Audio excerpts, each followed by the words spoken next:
tudo bem? Estamos mais uma vez abrindo as portas do Saramban, esse podcast sobre literatura coreana. Estamos de volta, novo ano, feliz ano novo para todo mundo. E hoje a gente vai trazer um livro que nós somos apaixonadas. Ele é apaixonante, é muito cativante, que é Pachinko, esse calhamaço. Mas a gente vai destrinchar aqui vários aspectos importantes desse livro. E estamos aqui também começando uma nova temporada e ela vai ser um pouquinho diferente.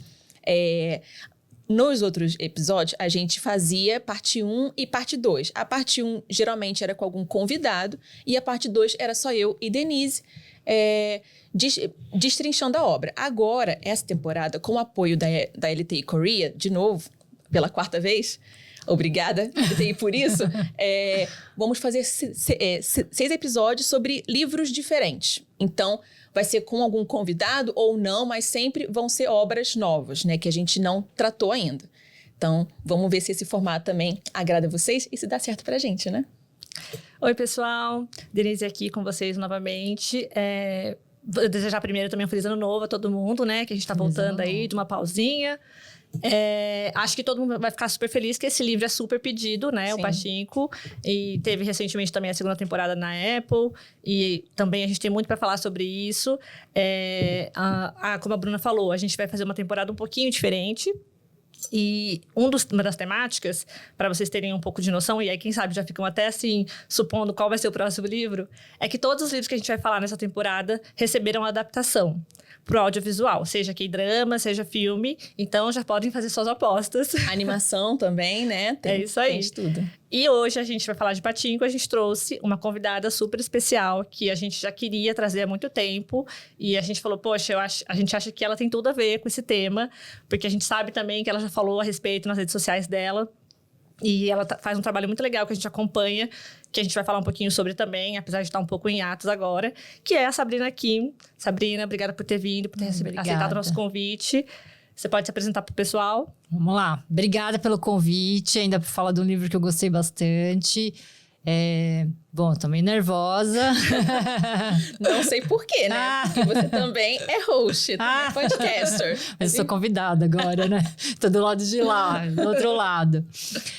Bom, meu nome é Sabrina Kim, eu sou sócia proprietária da Solenzara e eu tenho um podcast que chama O Abra o Olho com Sabrina Kim, que a gente trata de diversos temas, mas sempre com outro viés.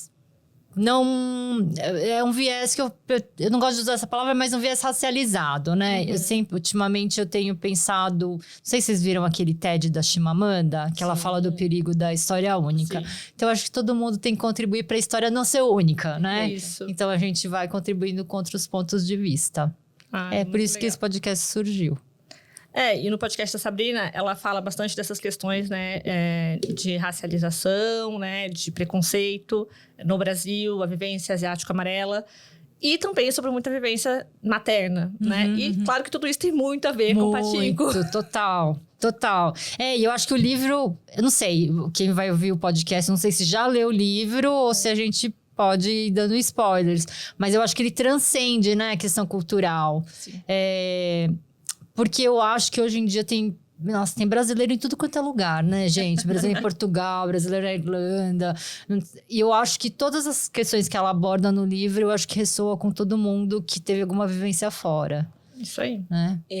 Acho que esse é um ponto muito bacana, porque a obra é um best-seller, né? Então, a gente acompanha... Ela foi lançada em 2017, se eu não me engano, em inglês. Ela foi escrita em inglês, né? E desde então... prêmio atrás de prêmio e lista. Eu peguei alguns dados mais recentes e no New York Times, eles lançaram a lista dos 100 melhores livros do século, de acordo com alguns romancistas e escritores e dos leitores.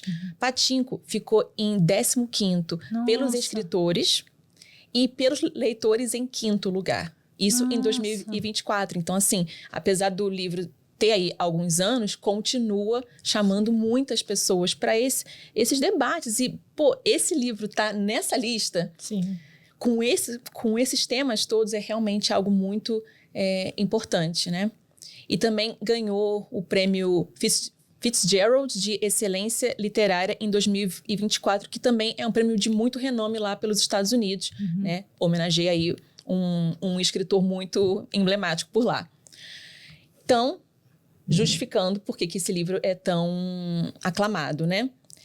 A gente fala um enredozinho básico, porque a ideia é que esse episódio ele convide pessoas a lerem e também quem já leu possa se aprofundar em alguns temas que talvez não sejam abordados em outros lugares. Então, enredo basicaço, né? Pachinko acompanha a história de 4 gerações de uma família coreana que vai migrar para o Japão. Então, acompanha uma boa parcela ali do século XX e os diversos conflitos ideológicos, políticos, bélicos, né? Que aconteceram no mundo e também na própria Península Coreana e no Japão. Então, a gente vai ter não só muito das questões particulares desses personagens que são muito únicos, como também essas intrigas políticas por trás que dão todo um sabor diferente para a obra, né? Enredo basicaço, gente. Eu acho que é isso. Sim, e a autora, ela já deu várias entrevistas a respeito, né? Que ela fez muita pesquisa, né? Para escrever esse livro. Também ela, como uma pessoa que é de uma família que migrou para os Estados Unidos, também tem um pouco da vivência dela nessa escrita, mas ela fez muita pesquisa. Então, a gente enxerga esse livro como um livro que ele fala de um fato histórico, mas apesar de ser ficção, ele traz histórias que poderiam ocorrer e que ocorreram na vida de diversas pessoas, Sim, né? sim. Que passaram por aquele período. E que ressoam também com pessoas que migraram para o Brasil, como é o caso da sua família. E, como você falou um pouquinho até antes da gente começar, que essa história é bem universal, né? Hoje em dia, muitas pessoas no mundo todo estão por aí migrando, né? E vivem isso, seja no Japão, no Brasil, nos Estados Unidos. Certo? Porque hoje, pela cara da pessoa, você não consegue mais saber de onde ela veio, onde ela nasceu, não é? A gente tinha aqueles estereótipos, enfim. Se você tem olho puxado, você veio da... Não, mas aí a pessoa pode ter nascido em outro lugar, né? Na Europa. Então, assim... essas questões culturais, elas acabam, né, batendo de frente. Com o que as pessoas esperam de você e dão sua origem, né, cultura, assim, ancestral e o país que você vive agora, né? Então, acho que o livro ressoa bem. Sim, importante falar então que esse livro ele foi escrito em inglês. A Mindy Lee, ela migrou da Coreia para os Estados Unidos, Queens, né, New York, com 7 anos, então ela tinha um pouquinho do coreano, mas, claro, é uma família de migrantes também, os pais também eram comerciantes, não me lembro, acho que eram joias, eu não sei qual é a área, mas, enfim, comércio, né, que tem tudo a ver também com o livro, e também o avô era pastor. Então, a questão da religião que também está presente aqui, ela também tem um repertório, digamos assim, pessoal, né? Um repertório bem forte, porque a título de curiosidade, para quem não conhece muito a autora, ela já deu uma entrevista pro The New Yorker, que ela tem um ritual de sempre ler um capítulo da Bíblia antes de começar a escrever. Primeiro ela lê um capítulo da Bíblia. Isso eu sabia. E aí ela... e não é uma Bíblia, né, só simples, assim, porque ela disse que no começo ela lia e não entendia. Então ela comprou uma Bíblia comentada. Bacana. E aí ela lê o capítulo, os comentários, tudo isso, faz até anotações. E depois ela vai e senta, porque ela diz que isso ajuda ela a ter inspiração. E também ela pede uma certa força, assim, né, porque ela é muito religiosa. Para que ela consiga colocar nas obras dela... coisas positivas e também, assim, justiça, né? Porque é uma coisa que ela fala bastante, que ela busca trazer para as obras dela as pessoas que estão invisíveis, né? Dá para ela certo protagonismo. É muito legal. Eu não sei, eu virei stalker. Depois que eu li o livro dela, eu virei stalker dela. Então, vários podcasts dela eu ouvi. Tem, eu acho que uma palestra que ela dá em Harvard também que eu vi. E eu acho que ela dá algum curso que eu achei muito interessante, que é para jovens escritores que são filhos de imigrantes. E, nossa, ressoa muito, assim, comigo, esse curso que ela dá. Porque é exatamente isso, você dá a voz para as pessoas que porque as oportunidades não são iguais, né? Então, você conseguir dar a voz, mesmo dentro da academia, que mesmo dentro da academia a gente passa por essas questões, né? Raciais, enfim...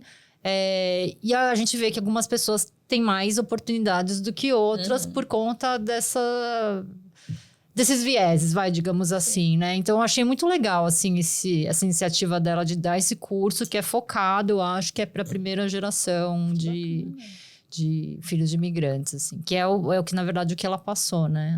Sim, sim. Ah, bacana, eu não sabia. Eu sei que a Joo-hee Kim, que escreveu Como Tigres na Neve, ela também tem acho que é um workshop de escrita, se eu não me engano, mas acho que não é focado em primeira geração de migrantes, Mas é interessante, depois a gente vai pesquisar também, legal.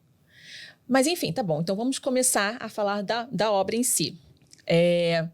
Primeira perguntinha geral. Se alguém chegasse hoje e falasse para você, Sabrina, olha, eu vi esse livro, Pachinko, mas é sobre o quê? Como você apresentaria esse livro e quais palavras-chave você acha que são importantes para entrar nessa obra? Bom, eu vou falar da opinião do repertório que eu tenho, tá? Eu ouvia, quando eu era criança, muitas histórias sobre as desavenças com o Japão, né? Só que a gente não aprende isso na escola. Era sempre assim, minha avó mais ou menos, né? Porque a gente tinha barreira da língua. Mas a gente ouvia de lá, de cá, né?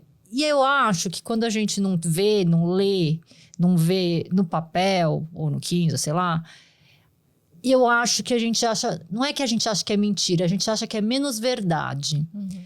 Né? Você não ter uma coisa assim concreta. Porque aí, quando você é criança, adolescente, você fala, é uma coisa que minha mãe me contou, né? Mas parece que é menos verdade do que você estudar a história do Brasil, que a professora tá lá explicando as capitanias hereditárias. Então, quando eu li, eu falei, pera, algumas coisas aqui que eu li, meus pais me contaram, né? Então, assim, eu faria um resumo que é um livro de...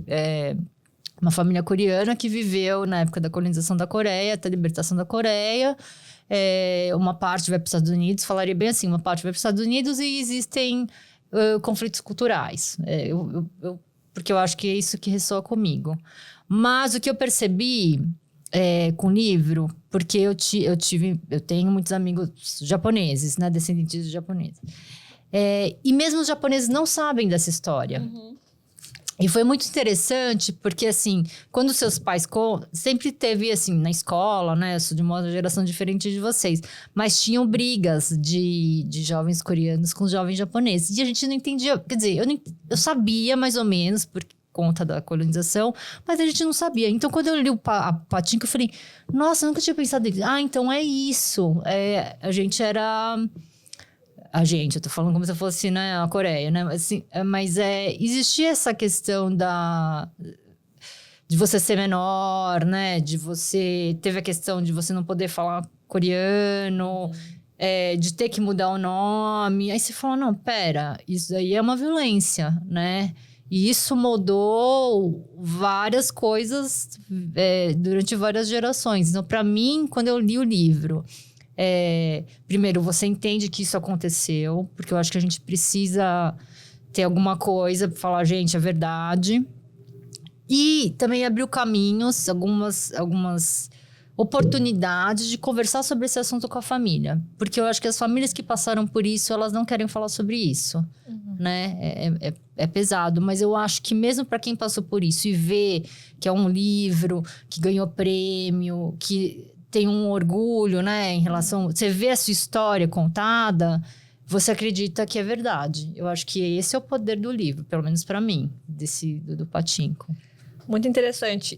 Talvez para alguém que esteja ouvindo a gente, caiu de paraquedas nesse episódio, e só tem alguma curiosidade sobre Pachinko, porque já ouviu falar muito, não sabe, né? Mas a gente até teve uma temporada que a gente abordou a história da Ásia a partir dos livros, né? Que existem vários livros coreanos que têm esse fundo histórico.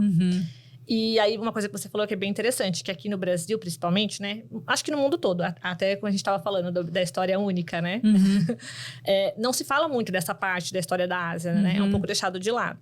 Então, era muito comum isso, né? Das crianças verem descendentes japoneses com descendentes coreanos brigando e não saber o porquê que eles estavam brigando. Só sabe que algum rancor que existe de gerações e por quê, vai saber.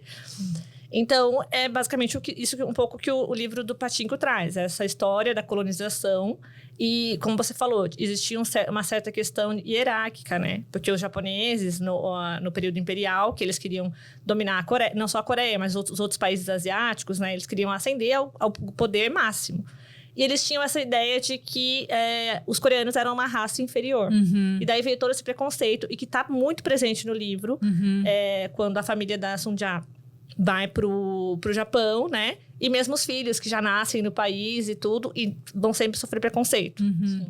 E é interessante você colocar isso de que é um gatilho para conversar em família. Eu fico pensando que se fosse, por exemplo, um documentário ou um livro não ficcional que relatasse a história e tudo, talvez não tivesse tanto uma abertura assim. Porque, a meu ver, aí você me diz, quando a gente coloca essa história em personagens que são humanos, são muito complexos, a chance de você ver que aquilo, nossa, realmente, né, aconteceu e foi difícil, foi duro, é bem maior. Eu não sei se também isso ressoou para você dessa forma, ou se é só viagem da minha cabeça. Não, eu acho que é o grande mérito, né, da escritora, eu acho que é isso. Não é um livro histórico, tem os fatores históricos, mas eu acho que quando você conta a história de uma família, porque assim, mesmo durante a guerra as pessoas se apaixonam, né?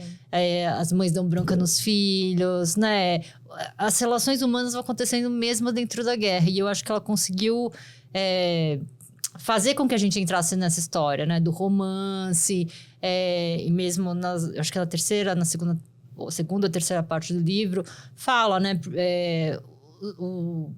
Os personagens que já nasceram, descendentes coreanos que nasceram no Japão, eles já não são tão coreanos, já são... Então, assim, eu acho que ela fez isso de um jeito muito verossímil, né? Boa palavra.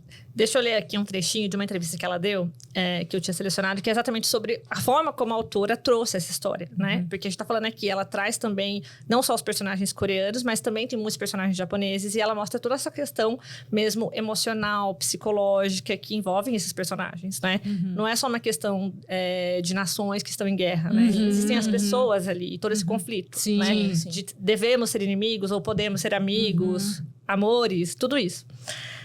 Ela disse assim, justo, parece uma palavra tão simples, mas acho que como o meu assunto é tão preocupante e controverso, queria que meu narrador fosse o mais objetivo possível. Acima de tudo, eu queria que o narrador fosse solidário com a situação de cada personagem. Especialmente para este livro, eu queria que meu narrador fosse justo com cada perspectiva, porque raramente se escreve sobre o coreano-japonês em inglês. Acho que na vida, mesmo a pessoa mais antipática tem um delineamento claro de seus motivos, por mais complexos, desagradáveis que sejam. Mas para ela, há uma clareza moral em suas ações. Acho que parte do meu trabalho como contador de histórias é reconhecer a congruência ou incongruência de seus motivos e comportamento e, de alguma forma, ainda ser justo com o personagem e com o leitor. Acho que, principalmente aqui, se o narrador for justo, o leitor poderá decidir o que aconteceu e o que sente em relação à história. Eu acho que ela conseguiu trazer todo esse balanço, né? Porque ela joga a peteca pra gente. Ela só colocou os fatos ali, como você diz, de uma maneira bem verossímil. E a gente vai decidir se a gente vai guardar rancor, se a gente não vai. Né? E eu acho que quando ela coloca as relações humanas que acontecem dentro de períodos de dificuldade, eu acho que a gente consegue entrar na história sem julgar, porque a vida é muito mais complexa do que o bom e ruim, o mal. Todo mundo é bom e mal, né? E eu acho que ela fez isso muito bem, assim. E eu acho que por ela ter feito isso muito bem, eu acho que a gente empatiza com todo mundo, né? A gente consegue se enxergar em todos os personagens. E aí fica muito difícil, né? Acho que a ideia não é criar lados, assim, Eu acho que, então, por isso, essa justiça, né? Sim. Acho que aproxima a gente de uma relação humana, porque a gente conhece pessoas aqui fisicamente, a gente não fica logo alinhando, não, eu não gosto, eu gosto. Então, assim, é tudo muito mais complexo. A literatura permite isso, né? Bom, entrando então em alguns aspectos culturais que chamaram nossa atenção, e acredito que a sua também. A primeira delas, a clássica, é a do arroz branco. É muito explorado na série, né? Na primeira temporada tem várias cenas que são emocionantes, de arrepiar. E no livro também tem esses trechos. E a gente ficou muito curiosa para saber como que você, enquanto descendente, percebe o arroz branco hoje em dia. Aí, só para contextualizar, né? Aí você também acrescenta.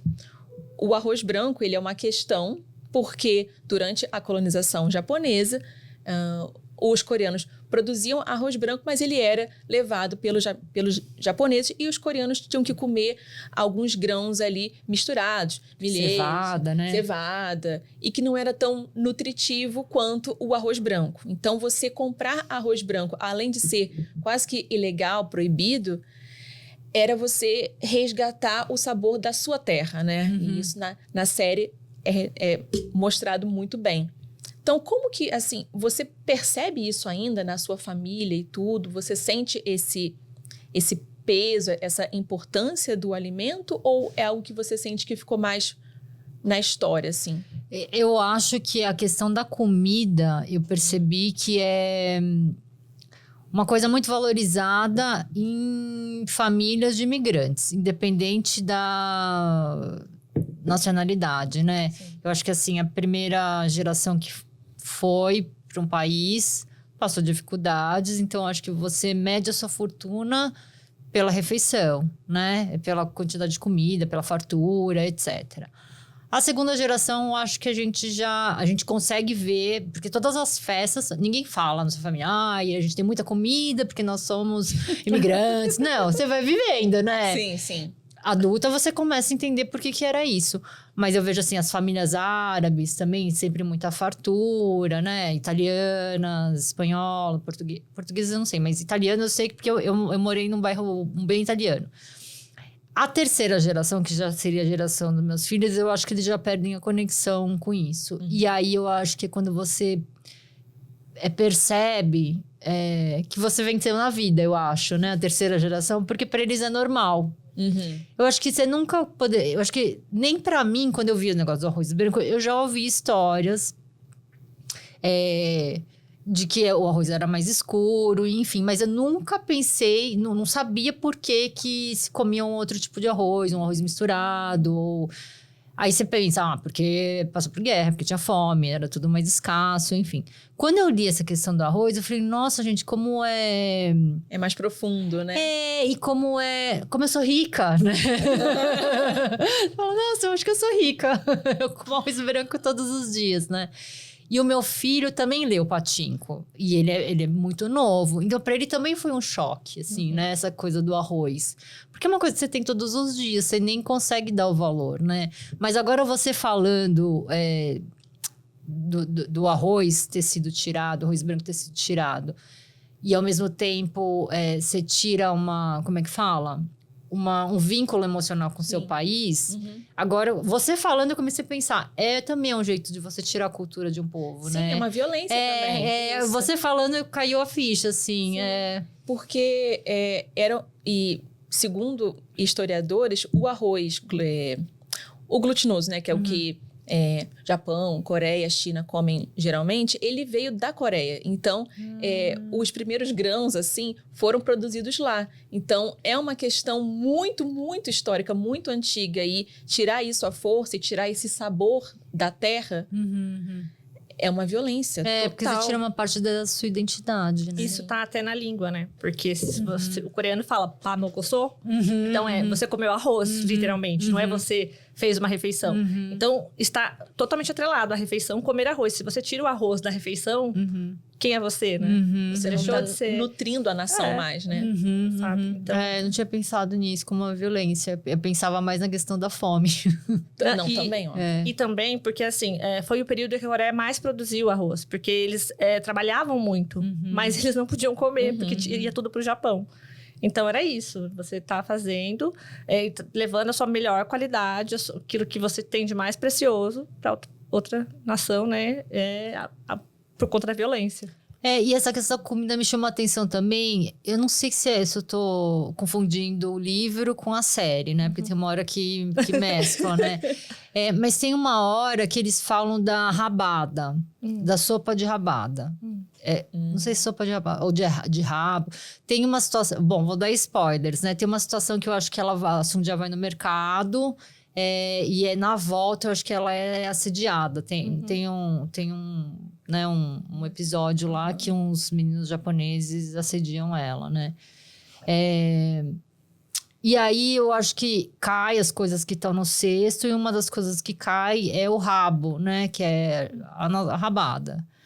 E aí, eles falam que o que os coreanos comem é sujo, né? Que é fedido, não sei, enfim. Sim. E o pouco que eu sei da culinária japonesa, eles realmente não comem rabada. Eu fiquei pensando, não come. E a Coreia tem uma sopa que chama Koriku, que é uma sopa de rabo, né? Com nabo, enfim. Que é... Eu acho que não tinha fartura de carne. Então, tem negócio do osso. Aproveita tudo, né? Aproveita tudo. E isso pra mim também foi chocante. Você fazer essa distinção do que é ser melhor ou mais rico. Sim. Ou tá mais alto na pirâmide por conta da questão da comida. Que não tá muito longe do que a gente... né, vive aqui, né, assim, várias... Eu acho que teve uma pesquisa agora que foram os americanos que fizeram das comidas mais intragáveis, né, e aí tinham várias coisas brasileiras, né, tipo, sei lá, arroz de pequi, né, então, assim, aí você fala assim, quem é que fala, né, o que é legal, o que não é, né, Sim. É muito interessante. Engraçado que vem deles que culinária própria eu desconheço. Pois é engraçado. Engraçado mesmo. Mas, então, acho que essa é uma cena do livro, porque eu vi a série toda recentemente e não tô lembrando dela, mas eu lembro desse assédio que ela sofre e tudo. Eu lembro do assédio que ela sofre e eu lembro que sim, tem vários momentos em que eles falam sobre a questão de que o que eles comem não é saudável, que tá sujo, até fedido. Também quando eles vão pro gueto lá no Japão também, eles associam muito a refeição coreana a algo sujo. Do porco, né? Sim, tem bastante. E aí, linkando a comida com a próxima pergunta, né? Como, né, a Coreia passou por muita fome, miséria, acho que essa ideia de aproveitar o animal inteiro faz muito sentido. Então, você usa até as partes sujas e por isso é uma comida fedorenta, né? Que não é digestiva, vai. E aí, um outro aspecto que a gente pensou também muito, que está presente aqui, é a questão da honra e de uma espécie de gratidão infinita. E aí, na série, tem duas cenas que são bem fortes, assim. A da honra é quando a Sunja, ela tem o primeiro filhinho, o Noah, e aí o Isaac chega, e aí ele fala, mas qual que vai ser o nome? Aí ela fala, é o seu irmão que vai escolher, porque ele é o mais velho, é o homem da casa, né? Então, tem também ali uma honra de... honrar a família, o nome dele. E também junta muito com a questão da própria gratidão, porque ela chega há pouco tempo e foi recebida pela família. Ela gera um certo desconforto, né? Qual é o nome do irmão? Eusebe e a Kyung-hee, né? A esposa. Então, também tem essa gratidão que ela quer colocar ali. Você acha que, assim, esses são...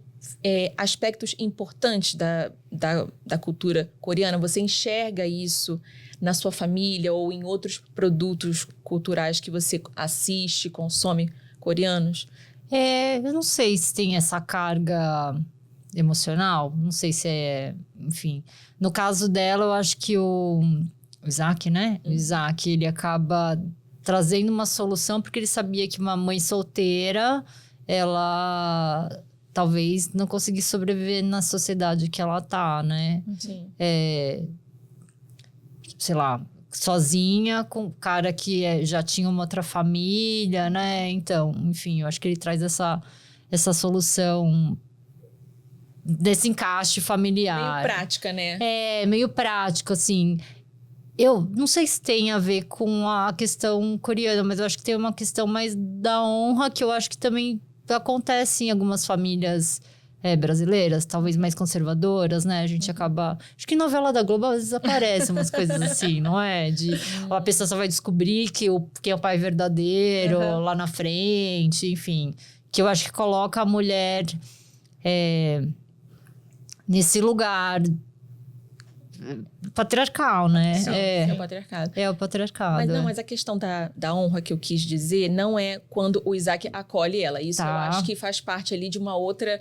a praticidade. Ele também... Ele tem uma doença. Também talvez não ia conseguir ter uma família. Enfim. O que me chamou muito a atenção é esses aspectos de você ok, a gente pode estar em uma situação muito, muito ruim.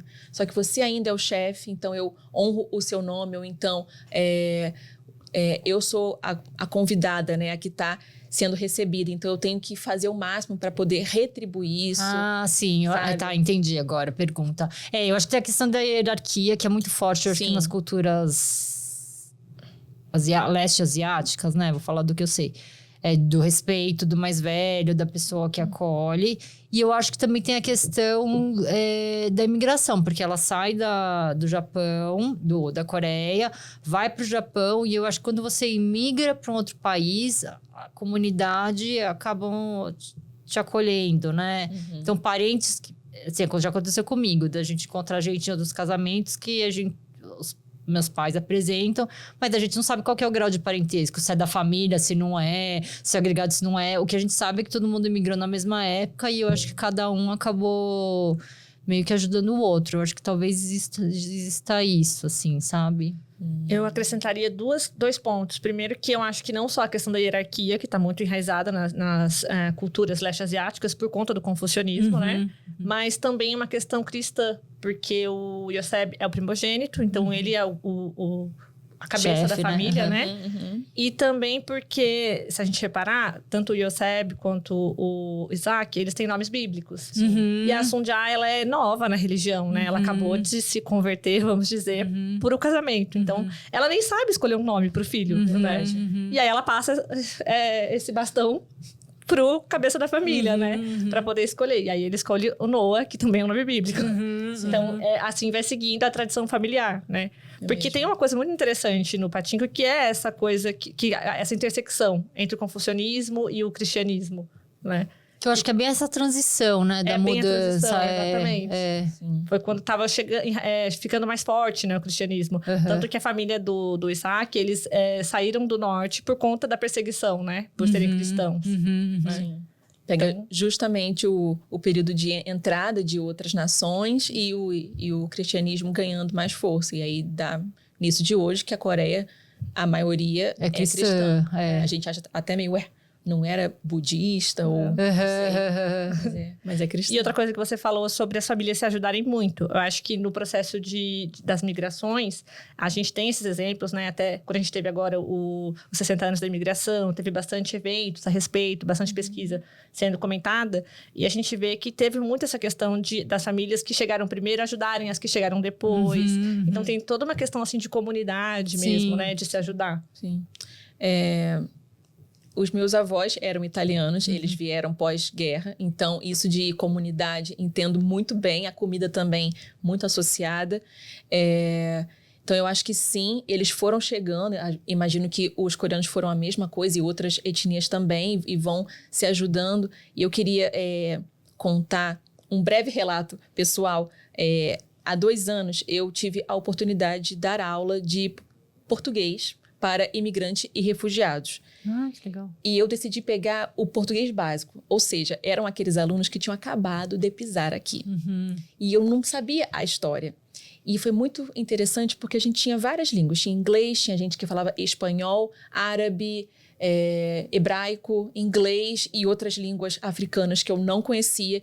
E eu ficava, gente, como que eu vou unir tantas etnias, tantas histórias em uma aula de 3 horas por semana, né? E eu me surpreendi, porque eu não precisei fazer muito.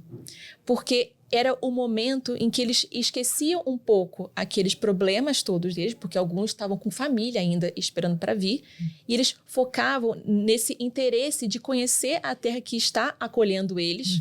Então, eles tinham uma gratidão por mim, assim, infinita. Eu ficava, gente, eu não estou fazendo nada, né? É o mínimo. E também, eu dava a oportunidade para eles falarem sobre o país deles e os olhos brilhavam.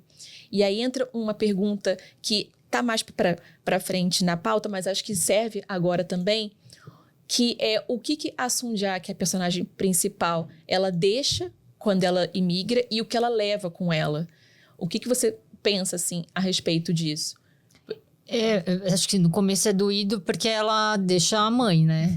E eu acho que quando ela deixa a mãe, eu acho que ela dentro dela, eu acho que ela nunca imagina que ela vai encontrar a mãe de novo. Sim. Eu acho que você já pensa assim... E ainda mais naquela época, que era barco, né? Gente, sem telefone, enfim. Eu acho que quando você migrava, dentro de você... Assim, eu acho que dentro de você, você acha que quando melhorar, vou voltar. Que é uma ilusão, que isso nunca...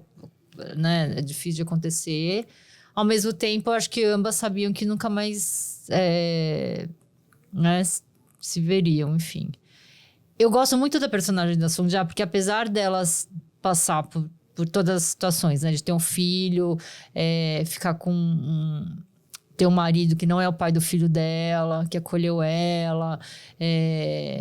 Ela foi muito amada, né? Desde o começo do livro, ela conta que o pai dela era um pai diferente para aquela época, né? Ela era uma filha mulher e mesmo assim o pai dela deu todas as oportunidades que eram dadas para os homens, né? E ele sendo um pária também. Né? Ele tinha eu acho que lábio leporino, né? Isso. Ele dá toda essa estrutura que eu acho que torna ela muito forte, né? Então, eu acho que esse amor que ela recebeu, acho que ela consegue depois... usar isso nas outras gerações. E ao mesmo tempo que ela deixa essa questão, deixa o país dela, eu acho que ela foi muito inteligente, porque ela se adaptava muito rápido no Japão. Eu acho que ela conseguia fazer a leitura, é uma coisa que ela não sabia. Eu acho que aí eu tô começando a fantasiar também com a série. Porque quando ela vai de barco, visualmente a gente consegue ver que ela era... pobre, né? Ela era diferente, porque ela estava com um hanbok e as pessoas já estavam com vestimentas mais ocidentais, né? Mas ela consegue fazer essa transição, assim, ela lê bem e faz a transição super rápido, assim. É muito safa, né? E aí, eu acho que ela é um sopro de esperança mesmo, porque com todas as situações que você passou, você podia ser uma pessoa muito amarga, né? E eu acho que ela não... ela foi o contrário disso, né? Acho que ela é de todo mundo aí da família, eu acho que ela é a menos amarga, né? Sim, é mesmo. Sem ser poliana, né? Nossa, que interessante. E é até legal porque na série, a primeira temporada termina com alguns relatos. Eu não sei se vocês se lembram de algumas senhoras que, né, vieram e falam todas em japonês, porque vieram muito jovens. E algumas você vê que tem um peso aquilo, né? Levaram a vida com muito... Tem até uma que fala que, eu não consigo interagir muito com as pessoas, eu não consigo ser muito feliz, assim, digamos. Então, é uma coisa que ela carregou a vida inteira, enquanto que tem outras que estão com um sorrisão. Então, a Sunja talvez seja um exemplo de uma mulher muito resiliente, muito safa. Essa é a minha situação, estamos aqui, a gente vai resolver. Então, é um exemplo ótimo de mulher, né? Da força feminina, digamos assim. Bom, mas falando um pouquinho sobre a força feminina em si. A gente tem algumas personagens mulheres, tem a Sunja, tem a Kyung-hee, que é a cunhada, e elas são bem diferentes, né? Isso é muito bem bacana de ver, porque a Kyung-hee, ela segue o patriarcado a tudo, né? Certíssima, e se anula completamente. E a Sunja assim, não, bora fazer acontecer. E tem uma cena que eu lembro... Acho que no livro também, que a Sunja questiona assim, Kyung-hee, por que você não aceita esse seu desejo? Ela tá paquerando um outro homem e tal, e ela fala, não, o meu marido não merece isso, mesmo que o marido já saiba. Então, tem esse contraste ali entre as duas muito bacana de se ver também. Eu fiquei pensando, porque a Kyung-hee, ela é rica, né? Sim. Dá a entender que ela era de uma família muito rica na Coreia, e aí, por conta da guerra, acabou nessa situação. Já a Sunja, ela sempre foi pobre, né? Ela sempre trabalhou. E eu acho que é por isso que ela é mais safa, porque ela sabia mais da realidade, né? Eu acho que tem... Também tô confundindo de novo o livro com a série. Mas tem uma época que elas resolvem fazer para ganhar dinheiro...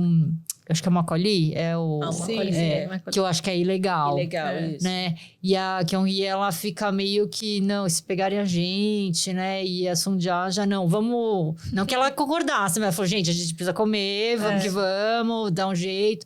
Acho que isso tem a ver com ela ter nascido pobre, né? E foi dando jeito nas coisas, acho. Não sei. Essa coisa também da força das mulheres, a gente também tinha colocado para falar mais para frente, mas acho que já cabe agora.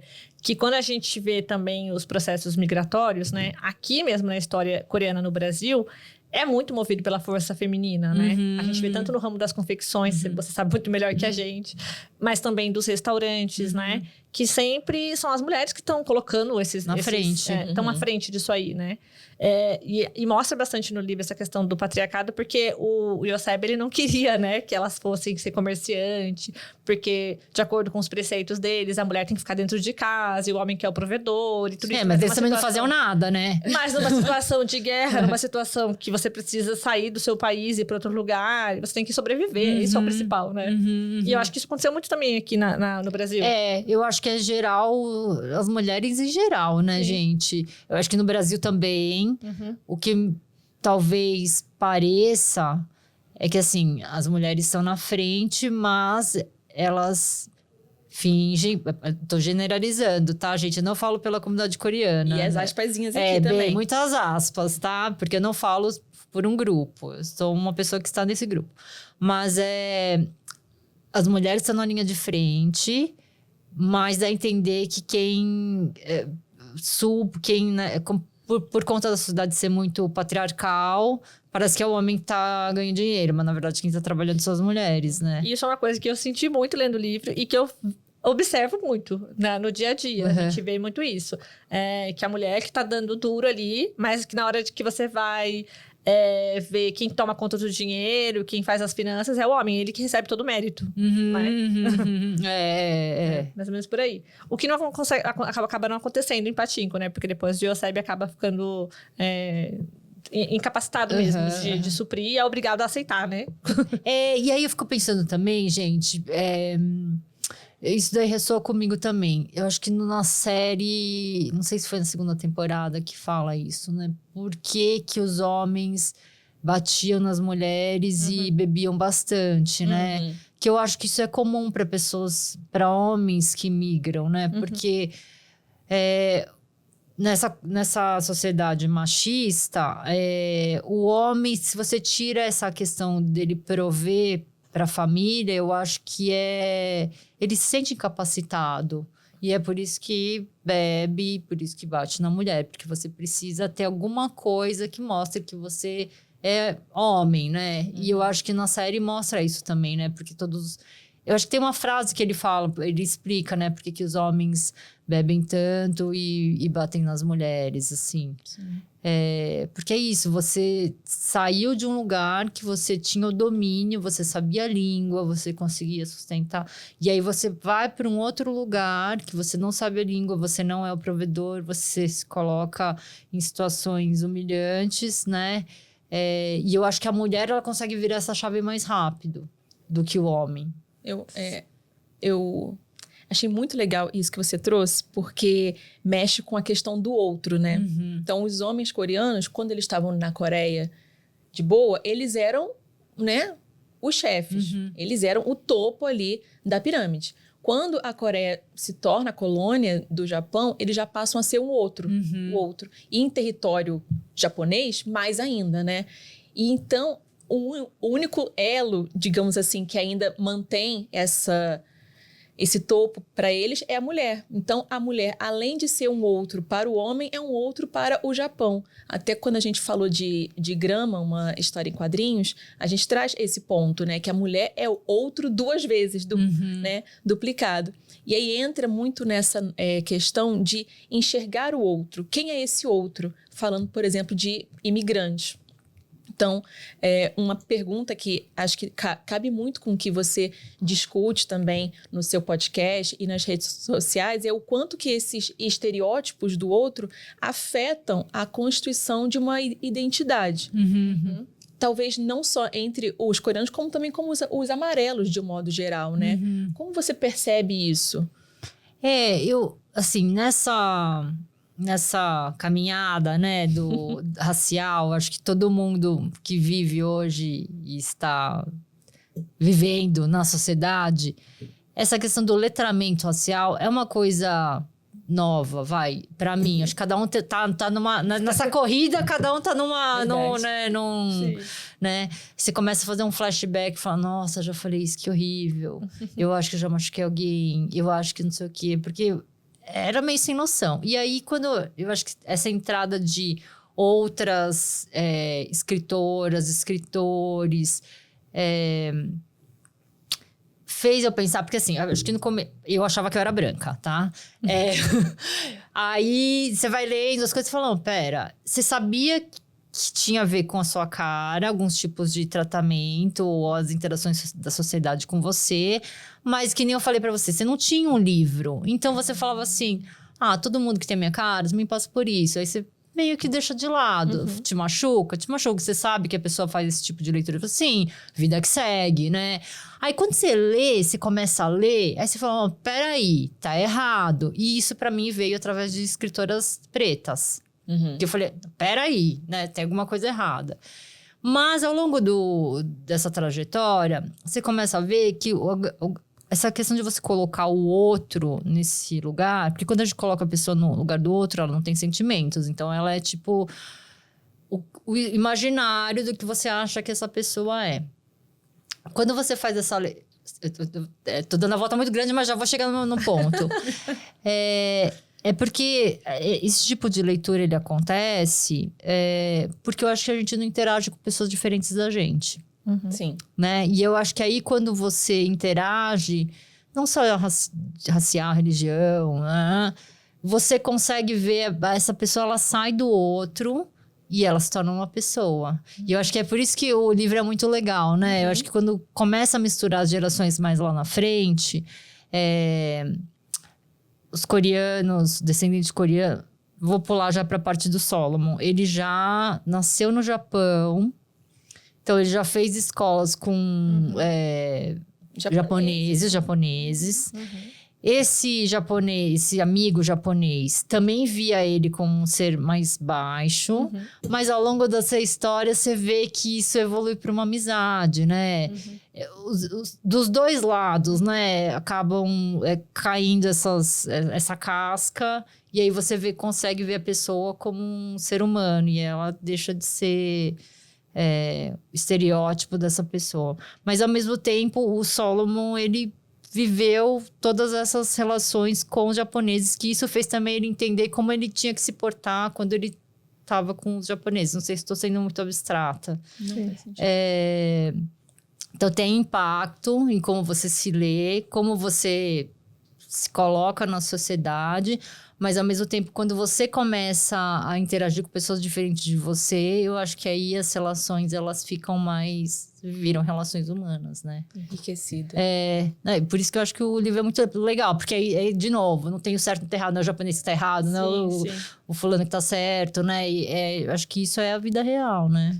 Acho bastante interessante, e até fazendo uma certa comparação, eu acho que, lógico, que não tem nem como, né, a série abordar tudo que tem no livro, porque o livro é muito mais profundo e tem muito mais detalhes. Mas, assim, eu acho que no livro, não só na parte do Solomon, mas a parte na primeira fase também, vamos dizer, o Noah é um personagem que traz muito, né, esses dilemas de identidade, né? E que a gente vê que as atitudes dele, o comportamento dele foi muito diferente do Solomon, né? E também muito por conta do contexto, né? Da época. O Solomon conseguiu chegar num momento em que, ele sentia todas essas agressões, mas ele tinha um aporte mais favorável para ele conseguir suportar. E já o Noah, não, né? Tinha muitas outras questões. Até porque a própria questão financeira da família, que era muito pior na época, né? Porque o Solomon já pega a parte da família abastada. Sim. Né?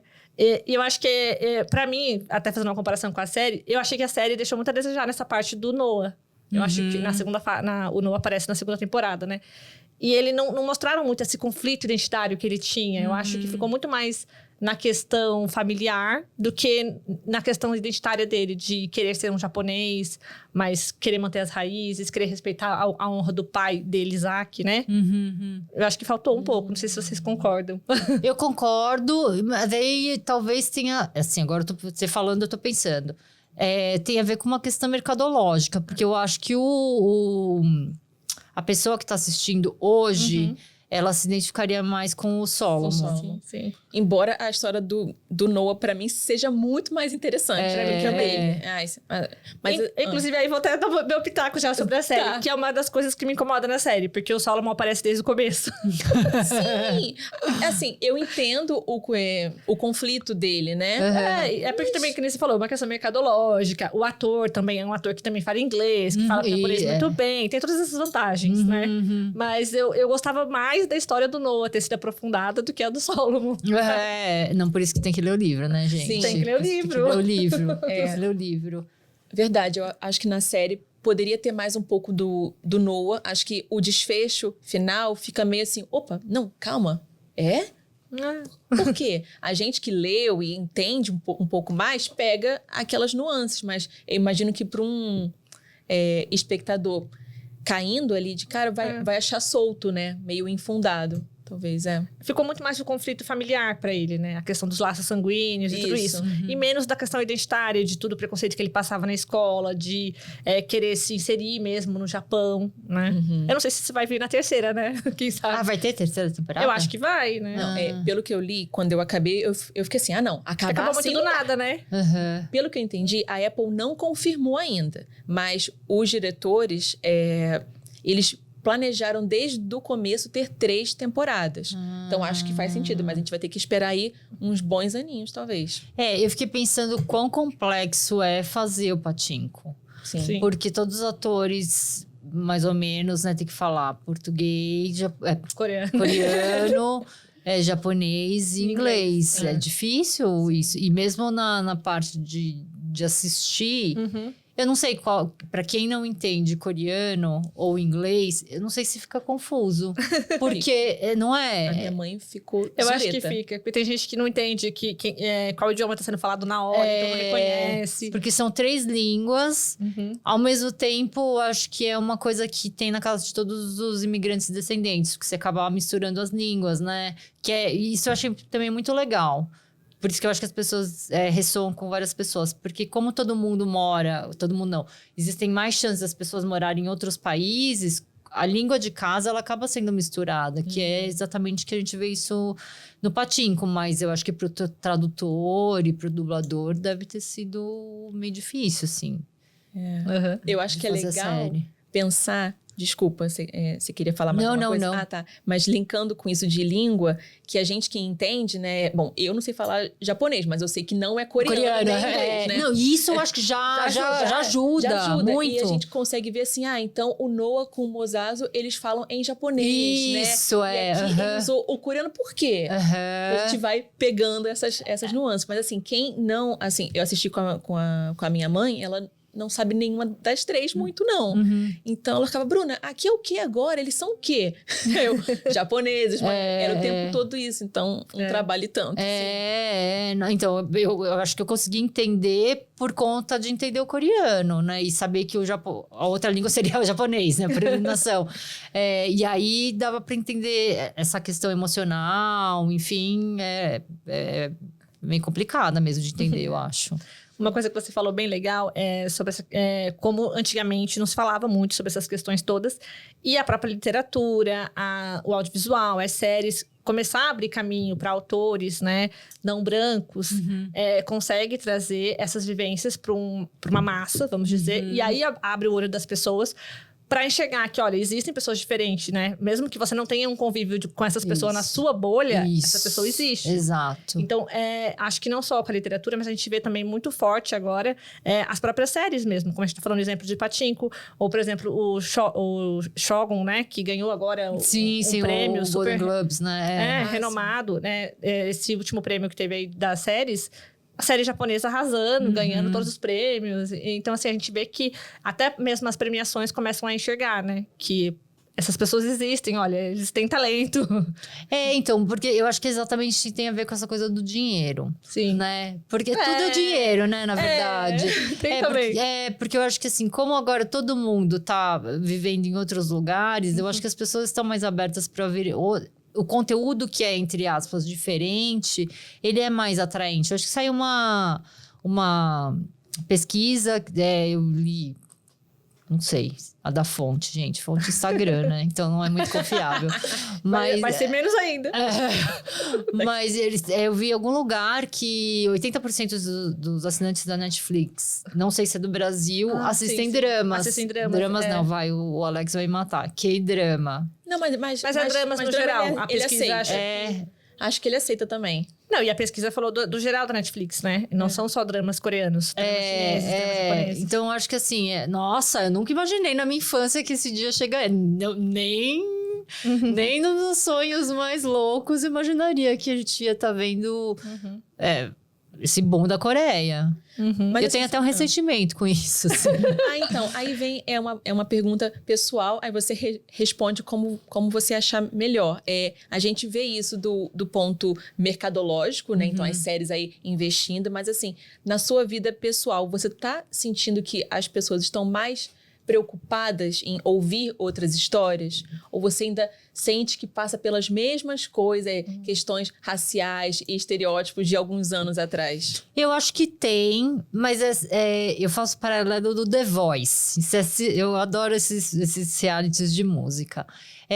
Quando você vê o The Voice, às vezes eles cantam umas músicas que você nunca ouviu falar, mas a interpretação ela é tão boa que depois você vai procurar o original. Eu acho que com essa coisa das novelas, enfim, muitas pessoas acabam ficando no superficial, porque, você não quer ficar pensando em raso, você teve um dia cansativo, você quer chegar em casa e se entreter e se divertir. Mas eu acho que uma parcela das pessoas que assistem, acabam se aprofundando na cultura, né? Acabam indo, sei lá, atrás da comida, atrás da música. E aí, eu acho que aí você vai derrubando esses estereótipos. Sim, eu concordo. Porque, assim, eu tenho exemplo até na minha própria família. Assim, eu, como gostava de Ásia e me interessava e pesquisava, eu não consigo ficar na superfície, né? Eu sou daquelas que mergulho.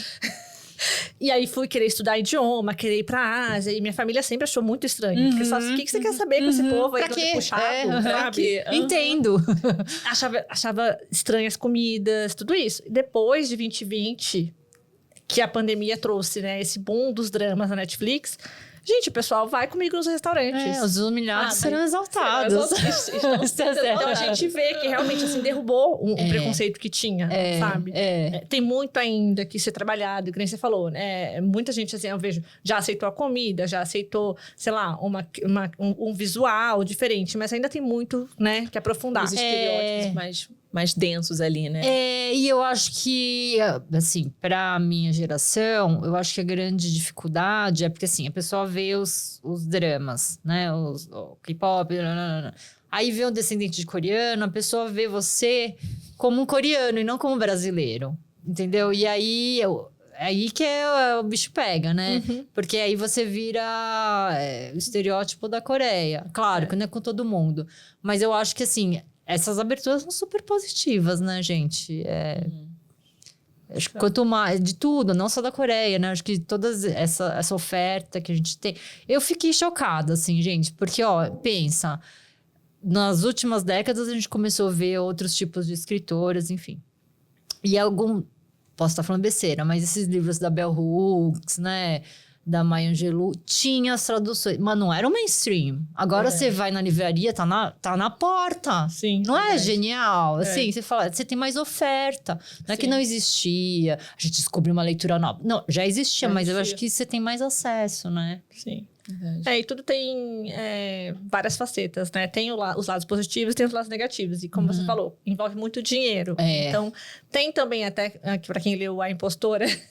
Tem também esse lado de estar pegando carona naquilo que está sendo falado no momento. Tem tudo isso. Sim. Mas dentro do meu coração, no fundo, sempre tem as pessoas, tipo assim, que vai lá e mergulha. E aí eu acho que você dá a reviravolta, né? Acho que você começa a simpatizar, assim, com o personagem, com o leitor, com o escritor. E aí, um escritor abre porta para outros, né? Você fala, eu li essa. Aí você começa... então eu acho que a literatura coreana, americana, coreana me interessa. Aí você começa indo atrás de outros escritores, né? Tem um livro, eu tô pensando em escrever um texto sobre isso. Depois que eu li Pachinko, eu passei numa livraria e eu achei um livro que chamava... Eu não sei se tem tradução em português. Chama Joys of Motherhood. E aí, não vou lembrar o nome da escritora. E eu também acho que eu vou pronunciar errado. Ela é uma escritora nigeriana. E eu me identifiquei muito com a literatura dela. Porque fala exatamente dessas diferenças culturais. E a Nigéria, ela foi um país colonizado pela Inglaterra, né? Sim. Pela Inglaterra. Então, assim, as coisas que foram passando, eu achei muito parecido com o que é abordado aqui no Pachinko, sabia? Eu achei muito, muito interessante. E a escritora, depois, ela muda para Inglaterra. Então, acho que ela traz essas nuances das diferenças culturais e do poder da mulher, muito parecido. Eu achei bem, claro, cada um com a sua cultura, mas assim, o grosso eu achei muito interessante, bem legal. Indicação. Depois a gente coloca lá na descrição também o nome. Se achei muito legal. Eu li 2 dela, achei muito legal. Bacana. E pra gente fechando também, queria saber de Pachinko, se tem algum dos personagens que você mais se identificou e por quê? Pensa rápido. Então, eu gosto... assim, um monte de gente gosta da Chloe. Acho que a Chloe já é a minha geração depois da minha, né? Quem é a Chloe? Não é a Chloe. A É Hannah? Chloe. A Phoebe. Phoebe. Por que eu tô com Phoebe, a Chloe na Phoebe. cabeça? A namorada, que era a namorada do Solomon, é isso? Ou é a amiga de infância, que é a Hannah? Pera, quem é a namorada... Não é a Hannah.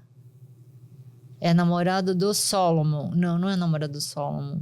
Tem uma outra, que é americana. Eu acho Que é uma coreana americana. É a a Phoebe. Phoebe, é a namorada do Solomon. Eu acho que é. Acho que eu tô confundindo com a série. A série não...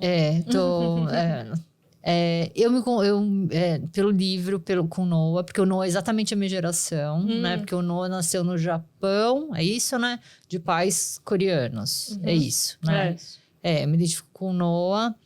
E na série, eu me identifiquei muito com o Solomon. Por isso que eu acho que foi uma intenção da Apple, né? De dar mais foco para essa fase do livro. Até por conta do que eles estão vivendo politicamente nos Estados Unidos, né? Com essa coisa do Trump. Eu acho que eles querem mostrar... essa coisa da diversidade. Eu acho que teve um dedinho lá, meio, né? Vamos, né? É Estados Unidos. Estados Unidos. Toda aquela... Eu acho que tem eles dão bastante foco naquele episódio da negociação do terreno. Muito. Né? Não é? Do terreno, enfim. E eu me identifiquei com ele. Sim. Porque tem uma cena que ele tá no mercado. Não sei se vocês vão lembrar. Que a avó tá comprando... foi pegar um bolo. Isso. Foi pegar um bolo. Eu acho que o bolo veio menor ou maior. Acho que ela falou a dezena era uma centena, tipo pra... Não, minto. Era pra 50 pessoas, vai. Aí ela falou 5 pessoas. Aí veio pequenininho. Isso. Não dava pra entender se ela falou o certo. Isso. E o atendente ouviu errado. Ou ele ouviu errado, fez uma cagada, né? E jogou a culpa na cliente. E você só faz isso quando você tem mais poder do que outra pessoa. Porque ele sabia que ela era estrangeira, né? E aí o Solomon fala... Nossa, essa parte eu até chorei. Porque ele fala assim... Eu estudei no Japão, estudei fora, não sei o quê. E mesmo assim eu sou tratado desse jeito. Então, essa parte ressoa comigo. Porque é real. É real, né? E assim, até nesse ambiente corporativo, ele fala muito isso, né? Porque um errinho que ele faz é um treco enorme. Gigantesco. E se fosse um japonês fazendo, ou até um americano, não sei... ia ser relevado, né? Então é realmente um ponto forte. Isso daí ressoa comigo, porque aí eu acho que questiona essa questão da meritocracia, né? Que ele entende que não existe, né? E pra ele é decepcionante, né? Porque aí ele tem que, pra conseguir as coisas que ele quer, ele meio tem que ir pelas beiradas. Sim. E muitas vezes fazendo coisas que não são legais, né? Daí o nome Pachinko também, né? Porque era o único...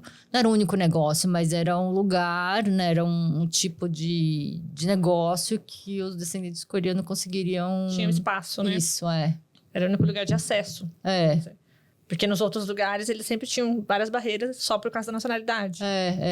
Bem isso. Mesmo mudando os nomes, né? Sim.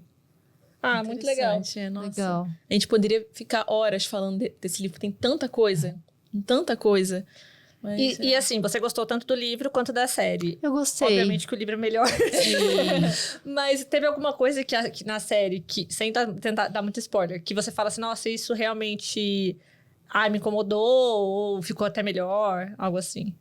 Eu achei muito bem... Visualmente é muito bonita, né, visualmente gente? A luz, a fotografia, os atores... Não tem nenhum momento que você fica com vergonha, assim, né? Tipo, você fala, ai, nossa, é meio esquisito. Abertura, gente, eu fiz questão... Abertura eu sempre pulo. E toda vez eu assisti a abertura até o final. Porque a abertura era muito de bom gosto, assim, né? Tanto da primeira quanto da segunda. Mas a primeira, pra mim... Nossa, é demais, assim. Tudo era lindo, assim, né? E eu nem era muito fã do Iminô. Nossa, eu fiquei, assim, super fã dele. Esse era um ponto que eu queria chegar. Porque eu acho que, por ser o Iminô... Gente, o Hansu teve muito espaço na série. Né? Bonzinho, né? Ele vira o paizão, galã. Ele teve muito espaço na série, né?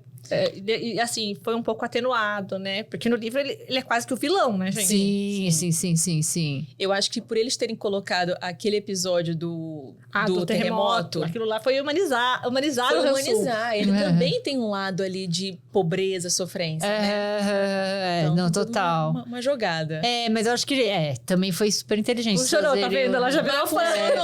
Pois então, porque aí você traz uma parcela, né?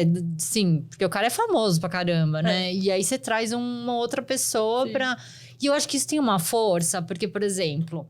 e ainda mais para os homens asiáticos. Você vê o cara mó galã, né? Super bem vestido. Ele é meio herói, meio não é. Meio cafajeste, meio não é cafajeste, não sei o quê. E aí você começa a ver... Eu tava passando no shopping e eu acho que ele era da... virou garoto propaganda, acho que da Hugo Boss. Não sei, alguma dessas marcas de, sei lá, de alfaiataria masculina, assim. E aí meu filho passou e falou, olha, é o cara do Pachinko, né? Então, assim, né? Você acaba... Pensa isso. tudo. Você dá tudo... Faz tudo, né? Não dá ponto sem nó, né? Ai, ótimo. Mas é bom saber que a gente tem opiniões, assim, parecidas sobre série, livro. Mas é uma boa série também. Não, e visualmente é muito bonito. Não, é muito bom. E aí eu acho que você consegue também ver a mudança da paisagem na Coreia, no Japão. Fez eu pensar também como eram os anos 80. Quando nos anos 80 eu era criança, né?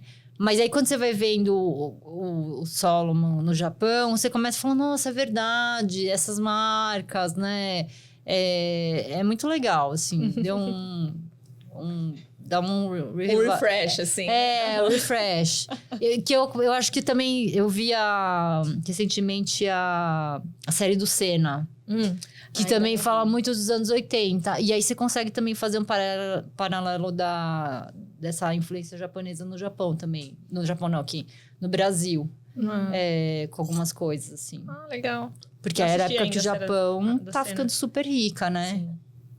E depois tem a crise, enfim, muitas questões. Mas acho que temos um episódio aí muito, muito rico. Muitíssimo obrigada. Sabrina. Obrigada pelo convite. Eu amei. E vamos aguardar a terceira temporada. Vamos, torcendo. Mas eu acho que vem. Acho que a vem, gente tem que pedir.